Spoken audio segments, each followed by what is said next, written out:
Alright everyone, welcome back to Cody's Lab. So, if you've seen the intro, you might know that I've been making more metal mushrooms.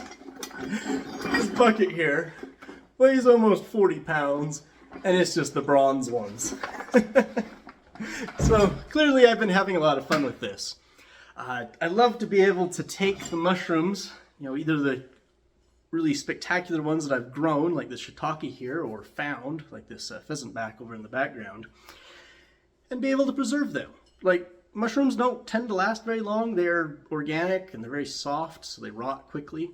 But this way, like, this thing could last longer than me potentially, right? And I can take it and I can show it to people. So I love this. But another thing that this is doing for me is it's giving me practice metal casting. Like, they're just mushrooms. It doesn't really matter if I mess up, but they are complex enough that I can see the results of changing my technique, right? And if I want to do a engine part or something, I've got the intuition on how the metal works and flows. In fact, I did make a bronze branding iron for my parents. So this is for cold branding, to put the white lettering on the cattle, which I think is a much more humane way to do it than the hot branding. And it had to be bronze because it has a good thermal conductivity, and this makes it so we can use dry ice instead of liquid nitrogen, because liquid nitrogen is hard to get and expensive.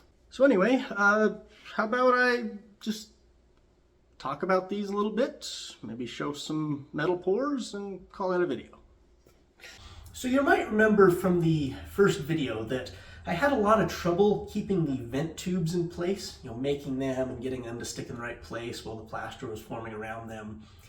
And since then, I've learned that they're something that I should not mess with.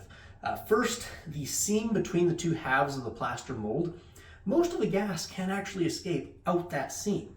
It'll go out the seam and through the sand, but the metal will not. So I'm just going to put sand around these. The sand will keep the metal from leaking out of the crack in the mold, so it's got a gap there. So the wire holds it together, and that keeps the metal from pushing up, and then the sand will keep it from coming out the side. A little bit of metal might seep into that crack, but for the most part, it's just the gas that goes through. So, especially for these smaller mushrooms, that's all I need. And I can position the seam at a strategic place, usually at the highest point in the mushroom, to allow the metal to fill up to that, right? And if I do need more, like if there's a part of the mushroom that kind of goes up and that would capture an air bubble, then what I can do is just take a drill bit and drill into that and just drill a hole through the plaster. I don't need to have had a wax tube going through. I can drill the hole after the fact. It's much easier to do that way. So here's the mold for the big shiitake mushroom. As you can see, it's very nice. But the problem is, there's going to be a lot of gas trapped in here if I start pouring in the metal. So what I'm going to do is take a drill bit, and I'm going to, just with my fingers, drill a hole up through the highest point in the mold, out the top. It'll probably take a little while. Have to keep stopping. This is just a little vent for the air to get out. The air will shoot out the sides, the gap between the two pieces of plaster, but right here, see, there's a high spot where it could get trapped. So I need to drill a hole.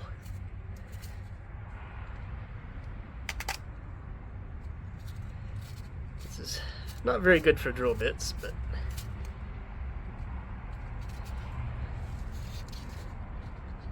it'll live. Okay, now we got a little hole for the air to escape. Blow out the ash. We'll put these back together.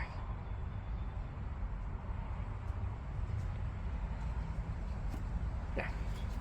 Now I'm going to take some wire and wrap it around it just to hold it closed. And since I mentioned this big shiitake mushroom, I'll show you the process of harvesting this one and the metal pour.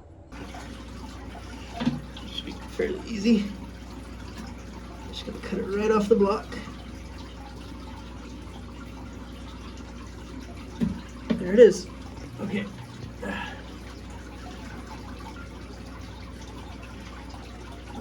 size of that.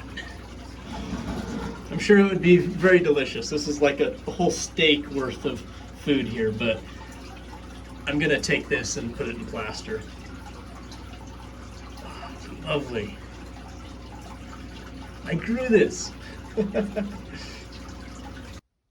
Okay, so here's my mushroom. I'm gonna set it there for now. And I've got some sand, which I'm mixing with plaster. I'm gonna stir this up, add some water, make a slurry. You guys have probably made plaster before. I'm gonna start by putting some directly onto the mushroom, just so I don't get an air bubble on top of it. So I can preserve some of these details.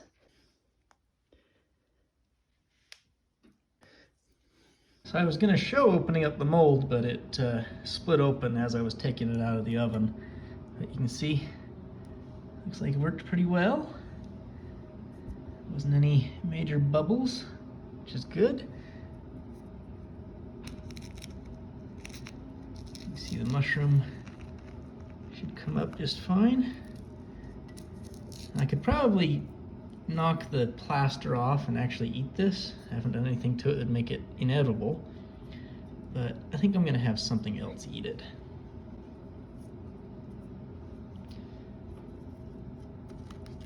There we go.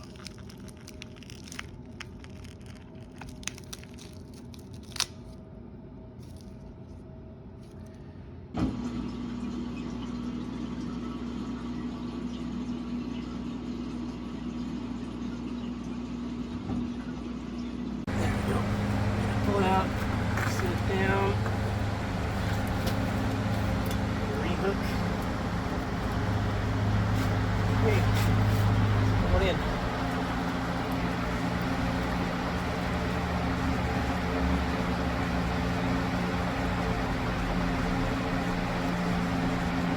Cool.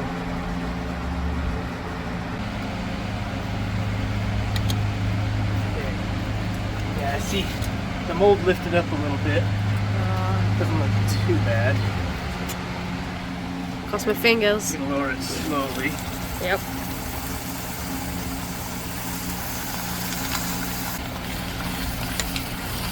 Ooh.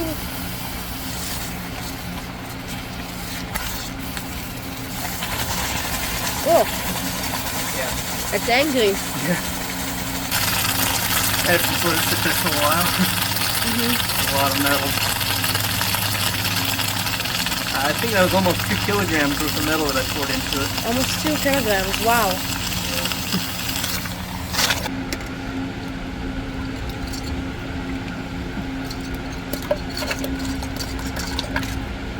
Excited to get into there. Yeah, I see gills. Oh. Ah, that's nice.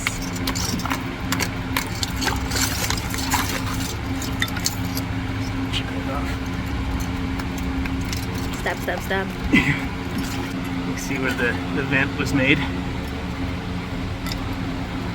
It looks Good, like so the it worked. top can just come right off there. There we go. There it is. That is beautiful. Oh, it's got a big hole right there. Ah. So I've got the large shiitake mushroom kind of buried in sand here. I'm going to pour some more metal into this hole to fill it because I don't really like it. So I got some metal melted here. This will work. Just going to pour it in.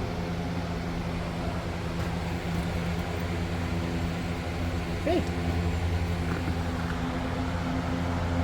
See why that wouldn't work. Let's pull it out so we can see it. I don't want to like dunk it in water because the shock might dislodge the metals, but it's cold enough I can handle it with the glove. Yeah, I just gotta cut that piece off there now.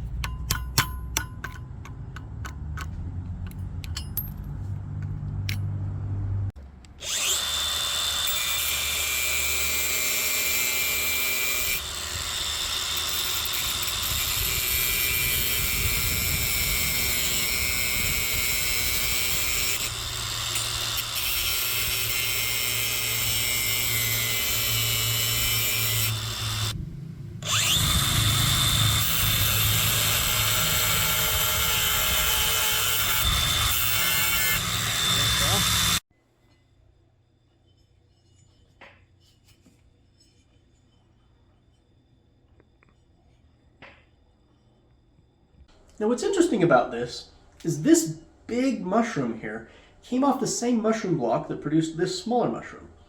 They look nothing alike.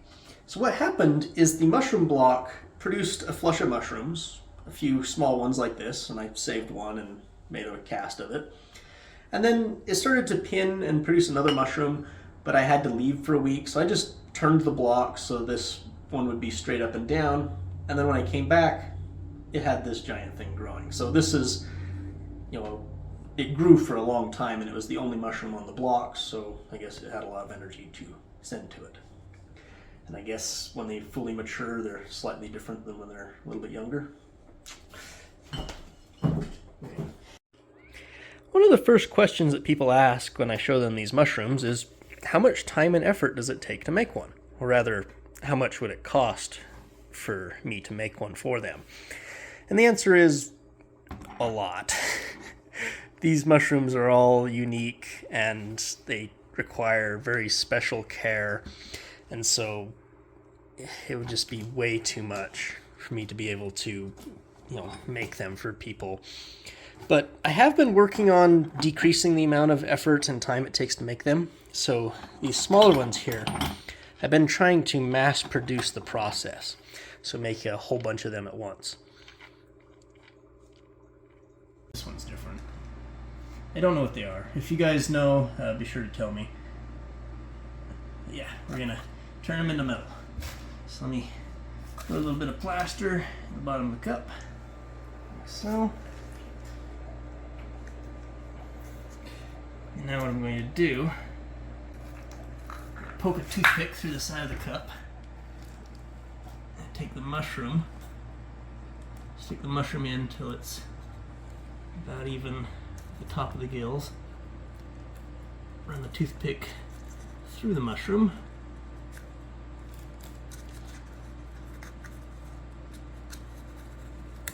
and out the other side of the cup. The toothpick will hold the mushroom down so it stays in the plaster instead of trying to float out. Add a little bit more plaster to take up space. Okay, there's one. I'll just do the rest of them.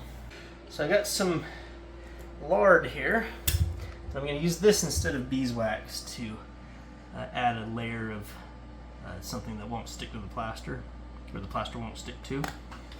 That way we can keep the different layers of plaster separated. I find this is much easier than having to melt wax. And I can just brush it on with a paintbrush.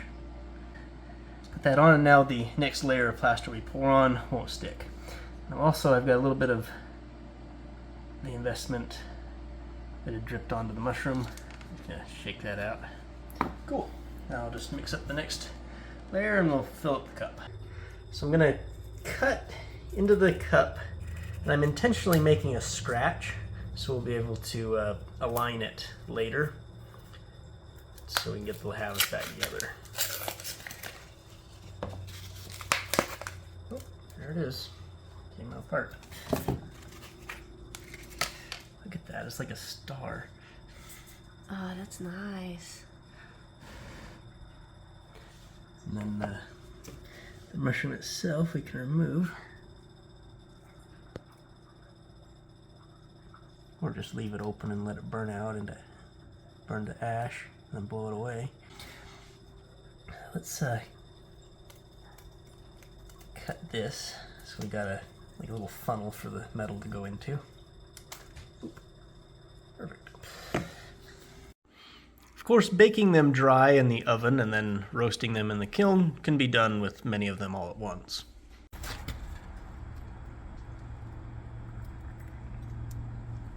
Perfect.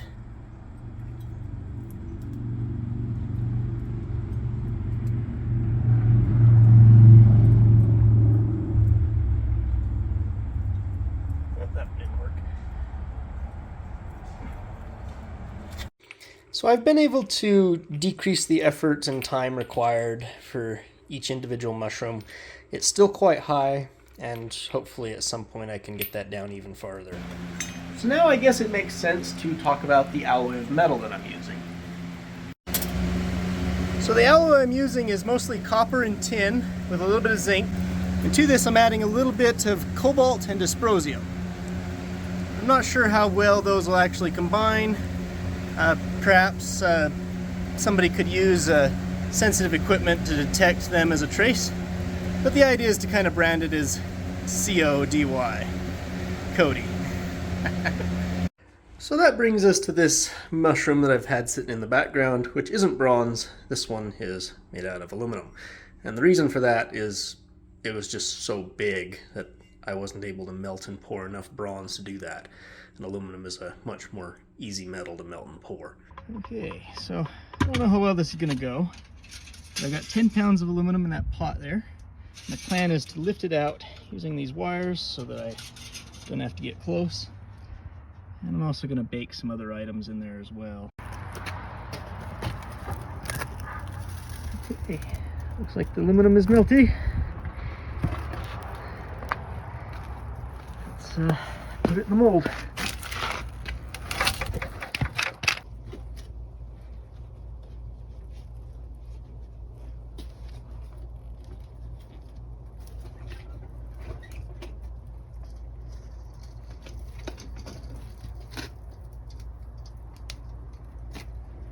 Yeah, the wire thing worked pretty well.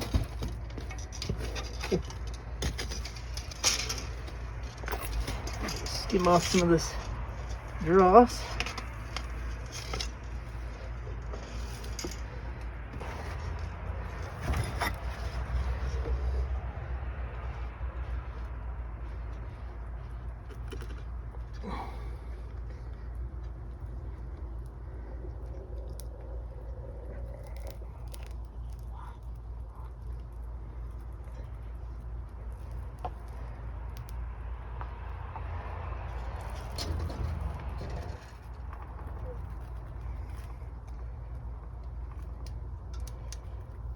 So there it is, a pheasant-back mushroom made into aluminum. Now, I just love how well it took the detail. You can see the feathery patterns it's got. Also, the pores on the undersurface have been reproduced. See, this mushroom doesn't have gills, it has pores. The only thing I don't like about this is it doesn't really fit with the other mushrooms. You know, it's a different color, it's got different density and different corrosion properties and everything. I was thinking maybe I could like paint it bronze or maybe even anodize the aluminum to the same color, but perhaps I'll just leave it alone as is. It'll just be an odd one out. And maybe I will do some more with the aluminum. It is so much cheaper metal after all.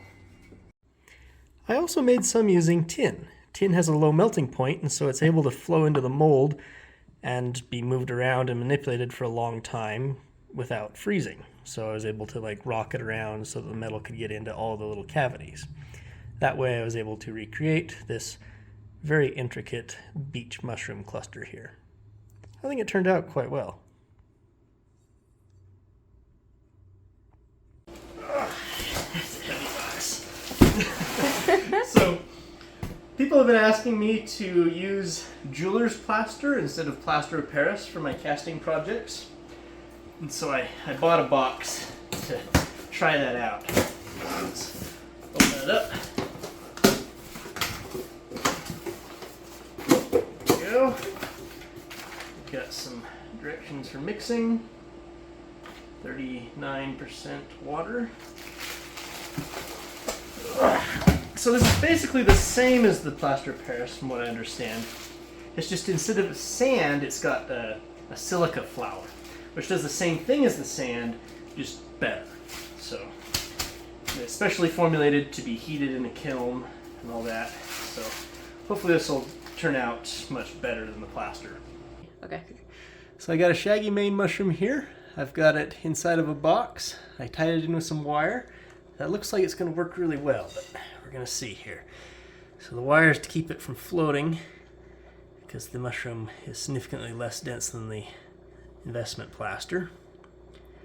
It's okay if the bell of it floats a little, but I'm just going to fill it up till it covers half the mushroom.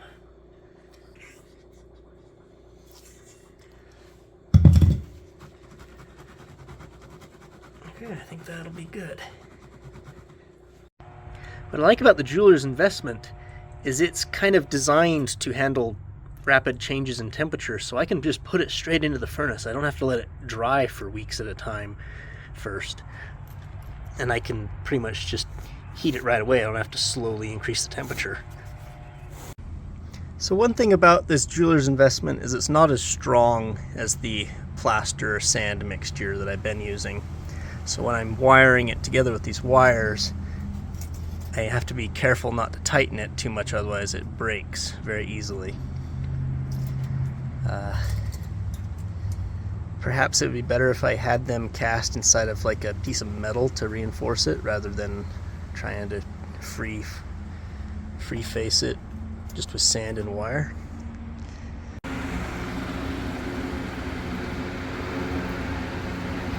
I think that's my little bit of dysprosium right there.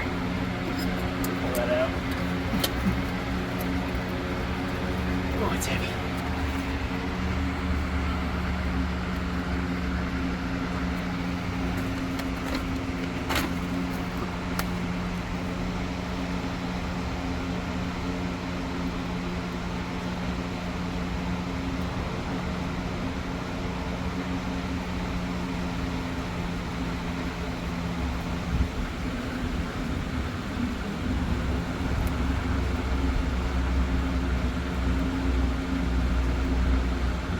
Oh, it's going down. I don't know how these will work. That's a pretty small hole to get the metal to go through.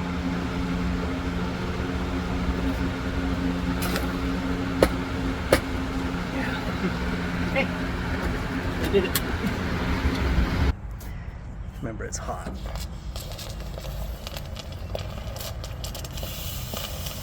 Very good.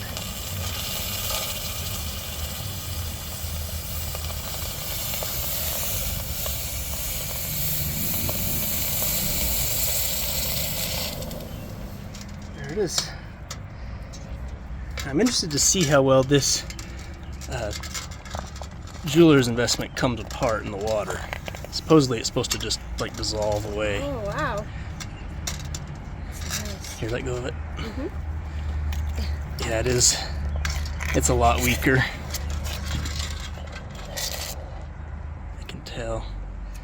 Yeah, there's my mushroom. Oh, how nice. Yeah. I don't see anything wrong with that. You can see the details of the cap. Oh, it's way less messy than the plaster of Paris. Yeah, the grains are smaller, so you get better detail. That's nice. Alright, let's dunk the rest of them. Okay.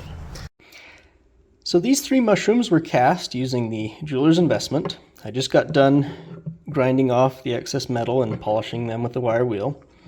The investment came out really easily, basically just washed it out with water. But what's really crazy about it is I picked these mushrooms just a little over 24 hours ago. Like, in one day, they went from fresh mushrooms to bronze. That's crazy. Like this mushroom here, which I did a while back with the sand and plaster, it took me weeks because I had to let the plaster slowly dry. I had to bake it in the oven before I could even think of putting it in the kiln. And even in the kiln, the temperature had to be rose up very slowly. So this stuff is much more forgiving with the temperature changes. But what I really wanted to show was they're the same species of mushroom, so the surface should be about the same. But look how much more rough this one with the jeweler's investment is than the plaster. Like this is almost completely smooth. And the original mushroom wasn't that smooth. So it's like this is high definition, whereas the plaster was low res. I mean, still cool, but much less detail was preserved. So, yeah, I'm definitely going to be using the jeweler's investment from now on. Like, there are some downsides, the greater cost, greater difficulty in handling after it's been fired, and also the cancer risk is higher because it's very finely ground silica. So I'll have to be careful not to breathe it in. But still, the results speak for themselves. And one thing I should mention here, you notice these are a lot brighter than this one. It's just because the bronze is oxidized. These will eventually darken just like this, and this will probably continue to get even darker over time. So here are all the metal mushrooms that I've made to date. I've kind of grouped them by species, and let's go through them real quick. So first we got the button mushrooms that you're probably familiar with, and the more mature portobello, which we cast in the last video. Coming down here you can see the lion's mane mushrooms. I actually grew these. This one kind of got cut off in the casting, but they're still pretty cool. And I'm definitely excited to see how they look with the jeweler's investment. These were done with the sand and plaster, and the detail isn't great. Like, you can still kind of tell that they were, puffy and lion's mane-like, but you can't really see the teeth, So I'm definitely going to do another one of those soon. Here are the shiitake mushrooms. I've talked a lot about this one today. These are the shaggy manes, or shaggy ink caps, and the common ink cap, which I've got there. This was actually the first one I made. The surface on the original mushroom doesn't look like that. That was a defect in the casting because I used mostly sand. These are the beach mushrooms. Got a few of these that can stand up freely. I think that's pretty cool. Here are the enoki. Now these were a trick to do because of how long they are. So what I ended up doing is actually casting them in the plaster sideways and then tipping it up like this. And you can see the seam kind of goes along the side of the mushroom right there because I cast them lengthwise, and that seemed to work. They worked a lot better than I thought they would. The bronze was able to get all the way down there.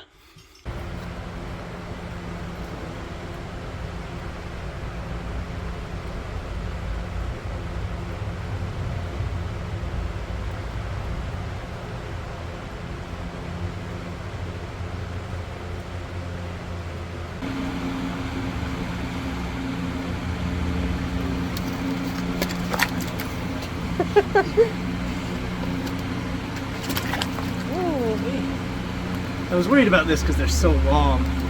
Yeah. Looks like at least a couple of them, the metal made it all the way down.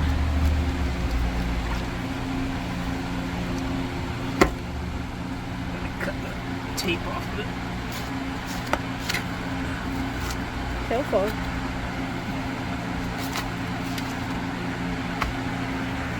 That's pretty good, actually. So these are the enoki mushrooms.